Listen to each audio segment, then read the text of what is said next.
Kamusta mga balibulista? Winalis ng Ico Lasal ang The Navigators Iloilo 25-21, 25-20, 25-20. Tinanghal na best player of the game si Noel Campton sa likod ng kanang 14 points mula sa 12 attacks na may kasamang 8 excellent receptions. Winalis din ng Chris Cross King Crunchers ang PGGC Navy Sea Lions 25-17, 25-18, 25-22. Best player of the game si Ish Polvorosa sa likod ng kanyang 17 excellent sets. Pinataob naman ng FEO Dennis Steele ang Marty Limits 25-20, 16-20, 25-16, 25-15. Best player of the game si Drake Saavedra sa likod ng kanyang 17 points at 15 attacks. Kung bago ka pa lamang sa channel na to, mag-like na at subscribe. Heto ang team standings as of November 8, 2024.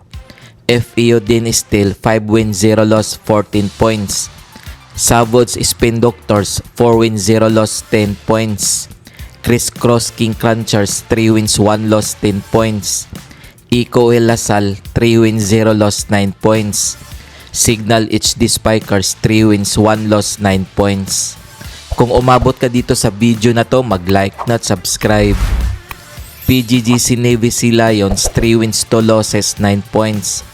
VNS Griffins 1 win 4 losses 4 points. The Navigators Iloilo 1 win 4 losses 2 points. Marty Limits 0 win 5 losses 1 point. Chichi Titans 0 win 6 losses 1 point. Heto ang mga laro ngayong November 10, 2024 na gaganapin sa Inaris Sports Arena. Maghaharap ang FEO Dennis Steele at Savods Spin Doctors alas 2 ng hapon. Magtutuos ang Ico Lasal at PGGC Navy Sea Lions alas 4 ng hapon.